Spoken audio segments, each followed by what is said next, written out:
जब कभी दुनिया के सबसे प्रभावशाली एंटरप्रेन्योरशिप का नाम लिया जाता है तो उसमें कोई और नाम हो या ना हो, लेकिन स्टीव जॉब्स का नाम जरूर आता है। एप्पल कंपनी के सीईओ फाउंडर इस अमेरिकी को दुनिया सिर्फ एक सक्सेसफुल एंटरप्रेन्योरशिप और बिजनेसमैन के रूप में ही नहीं जानती, बल्कि वर्ल्ड के मोटिवेशन और स्पीकर्स के रूप में भी जाना जाता है।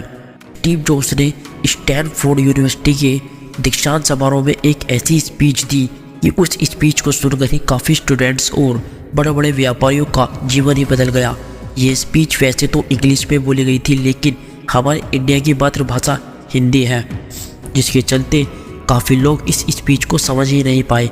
इसलिए आज मैं इस स्पीच को हिंदी भाषा में बोलूँगा, जिसमें आवाज़ तो सिर्फ मेरी होगी, लेकिन इसमें बोले गए शब्द स्टीव जॉब्स के ही होंगे। इसलिए जो लैंग्वेज की वजह से इस स्पीच को सुन नहीं पाए वो इसे आज सुन सके, इसलिए मन की सारी चिंता और भारी विचारों से मुक्त हो जाए और आज आप विश्व की वो बेहतरीन स्पीच सुन पाएंगे जिसे सुनकर ही आपकी ज़िंदगी में एक विस्फोटक परिवर्तन होगा। इस स्पीच को सुनने के बाद आप आनंद से भर उठेंगे। तो आइए बिना किसी देरी के हम इस स्पीच की शुरुआत करते हैं। धन्यवाद।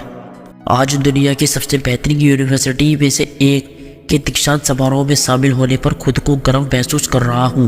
मैं आपको एक सच बताता हूँ कि मैं कभी किसी कॉलेज से पास नहीं हुआ और आज पहली बार मैं किसी कॉलेज के ग्रेजुएशन समारोह में इतना करीब पहुंचा हूँ। आज मैं आपको अपने जीवन की 3 ऐसी कहानी सुनाऊंगा, जो ज़्यादा तो कुछ नहीं, बस 3 कहानी। मेरी पहली कहानी डॉट्स कनेक्ट करने के बारे में है। रीड कॉलेज में दाखिला लेने के 6 महीने के अंदर मैंने पढ़ाई छोड़ दी, पर मैं उसके 18 महीने बाद तक वहाँ किसी तरह आता जाता रहा। तो सवाल यह उठता है कि मैंने कॉलेज क्यों छोड़ा। एक्चुअली इसकी शुरुआत मेरे जन्म से पहले की है।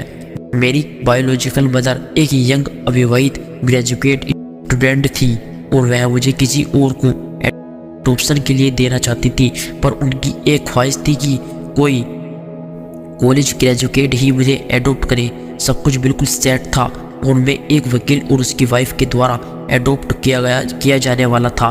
तभी अचानक उस कपल ने अपना विचार बदल दिया और डिसाइड किया कि उन्हें एक लड़की चाहिए। इसलिए तब आधी रात को मेरे पेरेंट्स को, जो कि वेटिंग लिस्ट में थे, वो कॉल करके बोला गया कि हमारे पास एक बेबी बॉय है, क्या आप उसे गोद लेना चाहोगे। और उन्होंने झट से हाँ कर दी।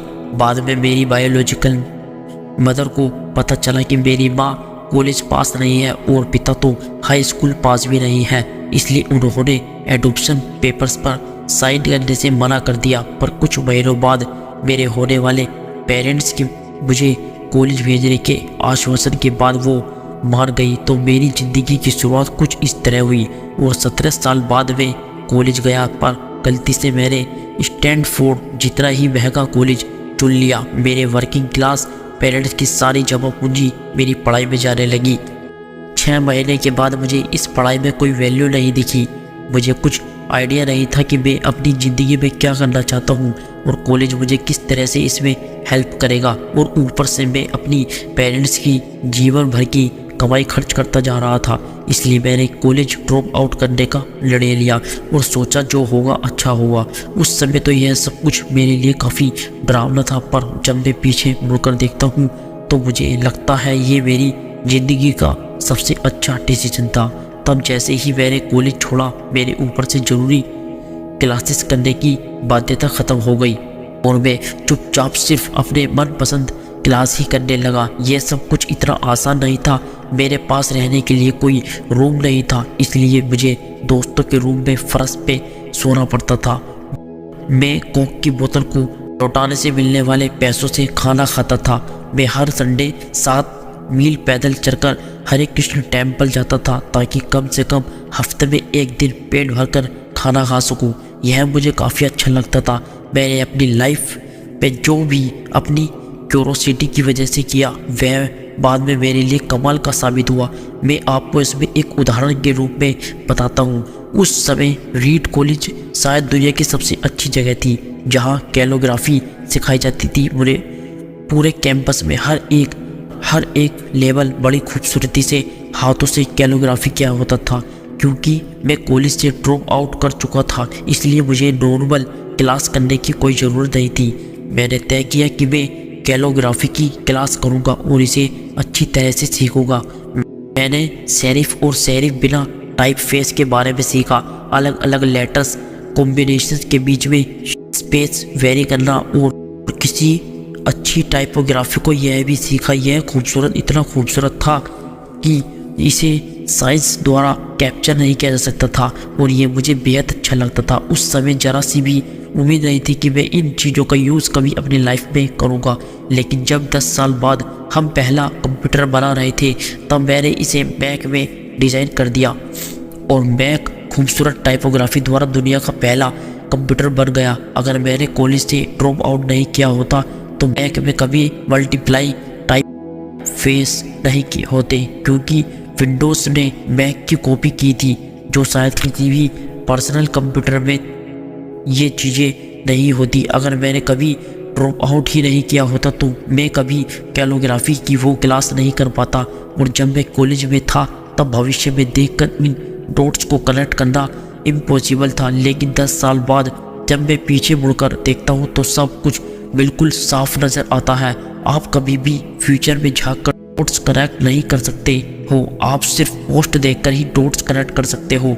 इसलिए आपको यकीन करना होगा कि अभी जो हो रहा है वह आगे चलकर किसी न किसी तरह आपके फ्यूचर से कनेक्ट हो जाएगा।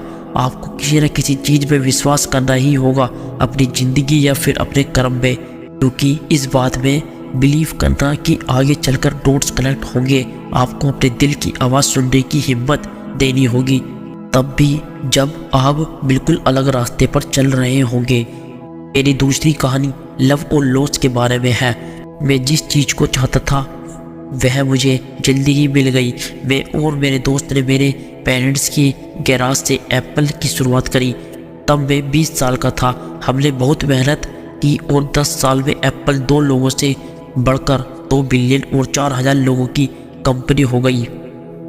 लेकिन जब मैं 30 साल का हुआ तो मुझे कंपनी से फायर कर दिया गया।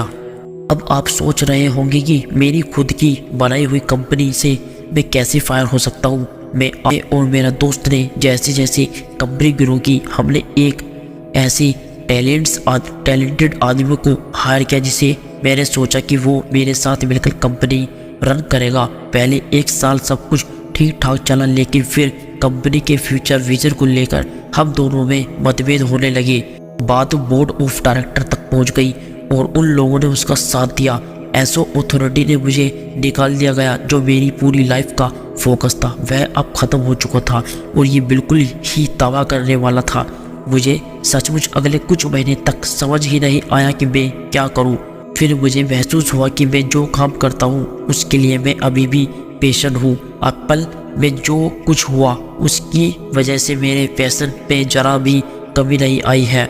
मुझे रिजेक्ट कर दिया गया, पर मैं अभी भी अपने काम से प्यार करता हूँ, इसलिए मैंने एक बार फिर से शुरुआत करने की सोची। मैंने तब नहीं सोचा, पर जब मुझे लगता है कि एप्पल से फायर किए जाने से अच्छी चीज़ मेरे साथ हो ही नहीं सकता, और इस फ्रीडम की वजह से मैं अपनी लाइफ की सबसे क्रिएटिव में जा पाया। अगले 5 सालों में मैंने एक कंपनी नेक्स्ट और एक दूसरी कंपनी पिक्सार स्टार्ट की, और इसी दौरान मेरी मुलाकात एक बहुत ही अद्भुत महिला से हुई जो आगे चलकर मेरी वाइफ बनी। पिक्सार ने दुनिया की पहली computer animated movie toy story बनाई और इस वक्त यह दुनिया का सबसे सफल एनिमेशन स्टूडियो है। फिर तभी एप्पल ने एक अप्रत्याशित कदम उठाते हुए नेक्स्ट को खरीद लिया और मैं एप्पल में वापस चला गया। आज एप्पल नेक्स्ट द्वारा डेवलप की गई टेक्नोलॉजी यूज़ करती है। मैं बिल्कुल दावे के साथ कह सकता हूँ कि अगर मुझे एप्पल से नहीं निकाला गया होता तो मेरे साथ ये सब कुछ नहीं होता। ये एक कड़वी दवा थी, पर शायद मरीज को इसकी ज़रूरत थी। कभी कभी ज़िंदगी आपको इसी तरह ठोकर मारती है। ऐसा समय में अपना विश्वास मत खोइए। मैं यकीन के साथ कह सकता हूँ कि मैं सिर्फ इसलिए आगे बढ़ता गया क्योंकि मैं अपने काम से प्यार करता था। मेरी तीसरी कहानी मृत्यु के विषय में है। जब मैं 17 वर्ष का था तो मैंने एक कथन पढ़ा था जिसमें लिखा था, यदि आप प्रत्येक दिन ऐसे जिए जैसे कि यह आपकी ज़िंदगी का अंतिम दिन है तो आप किसी न किसी दिन सही साबित हो जाएंगे। इसने मेरे दिमाग पर एक छाप छोड़ दी और तब से पिछले 33 सालों में मैंने प्रत्येक सुबह उठकर शीशे में देखा और स्वयं से एक सवाल किया, अगर आज का दिन मेरी जिंदगी का अंतिम दिन होता तो क्या मैं आज वो करता जो मैं करने वाला हूँ। और जब भी लगातार कई दिनों तक उत्तर नहीं होता तो मैं समझ जाता कि कुछ बदलने की ज़रूरत है। इस बात को याद रखना कि मैं बहुत जल्द मर जाऊंगा मुझे अपने जीवन के बड़े निर्णय लेने में सबसे ज़्यादा मददगार होता है, क्योंकि जब एक बार मृत्यु के बारे में सोचता हूँ तब सारी अपेक्षाएं, सारा गर्व, असफल का सारा डर, सब कुछ गायब हो जाता है और सिर्फ वही शेष रह जाता है जो वास्तव में महत्वपूर्ण है। करीब 1 साल पहले ही पता चला कि मुझे कैंसर है। सुबह 7:30 बजे मेरा स्कैन हुआ जिसमें साफ दिखाई दे रहा था। मुझे तो जानकारी भी नहीं थी कि कैंसर क्या होता है। डॉक्टर ने लगभग पूरे विश्वास के साथ बताया कि मुझे एक ऐसा कैंसर है जिसका उपचार संभव नहीं है और अब मेरा जीवन केवल 3 से 6 महीने का ही है। डॉक्टर ने मुझे सलाह दी कि मैं घर जाऊं और अपनी सभी चीज़ें व्यवस्थित कर लूं, जिसका डॉक्टर की भाषा में मतलब था कि आप मरने की तैयारी कर लीजिए। मैंने इस विचार के साथ पूरा दिन बिता दिया और फिर शाम को मेरी बायोप्सी हुई। माइक्रोस्कोप से मेरे सेल्स देखे तो वह रो पड़े, क्योंकि सेल्स देखकर डॉक्टर समझ गया कि मुझे एक बहुत ही दुर्लभ प्रकार का पैराकिनेटिक कैंसर है जो कि सर्जरी से ठीक हो जाएगा। मेरी सर्जरी हुई और सौभाग्य से अब मैं ठीक हूँ। मृत्यु के इतने पास में इससे पहले कभी नहीं पहुँचा और उम्मीद करता हूँ कि अगले कुछ दशकों तक पहुँचूँ भी नहीं। ये सब देखने के बाद मैं और भी विश्वास के साथ कह सकता हूँ कि मृत्यु एक उपयोगी लेकिन विशुद्ध रूप से बौद्धिक संकल्प है। कोई भी मरना नहीं चाहता, यहाँ तक कि जो लोग स्वर्ग जाना चाहते हैं वो भी वहाँ जाने के लिए मरना नहीं चाहते। फिर भी मृत्यु वह स्थान है जिसे आज तक कोई बचा नहीं है और ऐसा ही होना चाहिए, क्योंकि मृत्यु ही एकमात्र इस जीवन का सबसे बड़ा आविष्कार है। यह जिंदगी जो बदलती है, पुराने को समाप्त कर नए का रास्ता खोलती है और इस समय नए आप हैं, पर ज़्यादा नहीं, कुछ ही दिनों में आप भी पुराने हो जाएंगे और रास्ते से साफ हो जाएंगे। इतना नाटकीय होने के लिए मैं माफ़ी चाहता हूँ, लेकिन यह सत्य है। आपका समय सीमित है, इसलिए इसे किसी और की ज़िंदगी जीकर व्यर्थ मत कीजिए। बेकार की सोच में मत फंसिए, अपने जीवन को दूसरों के हिसाब से मत चलाइए और उनके विचारों के शोर में अपनी अंदर की आवाज़ को मत दबाइए।